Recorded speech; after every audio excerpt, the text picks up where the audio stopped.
And we return with breaking news. An oil tycoon for the ages has died. That has been confirmed by his office. T Boone Pickens, a legendary oil man, was 91.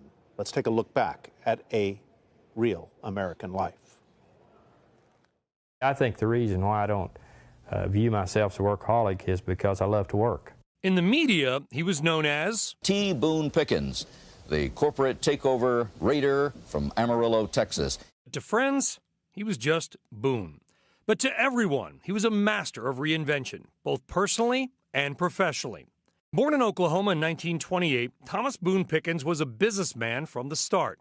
When I was 12, I got my first job, newspaper job. I was a paper boy.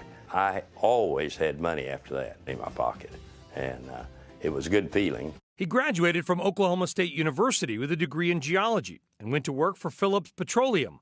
But the corporate life was not for him. Before long, he started his own company, Mesa Petroleum, with just $2,500. Pickens spent years out in the desert personally drilling for oil and buying up land, collecting valuable assets. He took Mesa public in 1964 and quickly realized what the power of stock can do. Turning from geology to corporate finance, Pickens became one of the first so-called corporate raiders. He unsuccessfully launched takeover bids for Gulf Oil, Phillips Petroleum, and Unocal, creating a playbook, though, that would be followed by many others over the next few decades. Take a small stake in a company, pressure it to sell itself, and become very rich in the process. I would be foolish to sit here and tell you, that we lost in a deal where we made $500 million. Despite his reputation as a stock-holding swashbuckler, Mr. Pickens was also an early advocate for shareholder rights, insisting that executives be compensated with stock. Now, remember, the stockholder owns the company, and the management's the employee. That line of thinking informed a new generation of shareholder activists.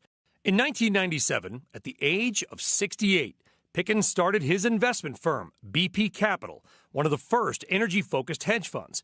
It was a nearly total flop at first, but a huge bet on natural gas in the year 2000 proved prescient and set off a run to a billion-dollar fortune.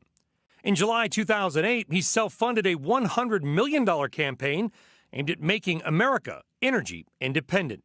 We haven't done a thing to lower our dependency on foreign oil.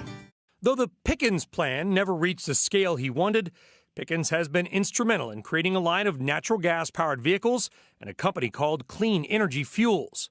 Pickens plan, booyah! For Pickens, philanthropy became as important as profit. He donated $500 million to his alma mater, where the football team now plays in Boone Pickens Stadium. But his greatest love was the 65,000-acre ranch he owned in the Texas Panhandle. He even bought and moved his childhood home from Oklahoma onto the ranch and started to drill a new oil well there in 2018. I always say I'll retire in a box. Is the way I'll go out, feet first. A lasting memorial, perhaps, to a full life lived. And what an American life it was. That was Brian Sullivan reporting there. Brian, who knew Mr. Pickens. We're trying to reach out to Brian and see if he can join us by phone. Pickens was a legendary corporate raider. He wrote the playbook in many ways. He was maybe not the first, but he was one of the most aggressive of the era in the 1990s. You always wanted to hear what Boone Pickens had to say about where oil was going, where the industry was going in good times and in bad times. He was just one of these straight shooter guys who would just call it like he saw it. And we're going to miss that. What the emphasis on shareholder rights, on management is the employee.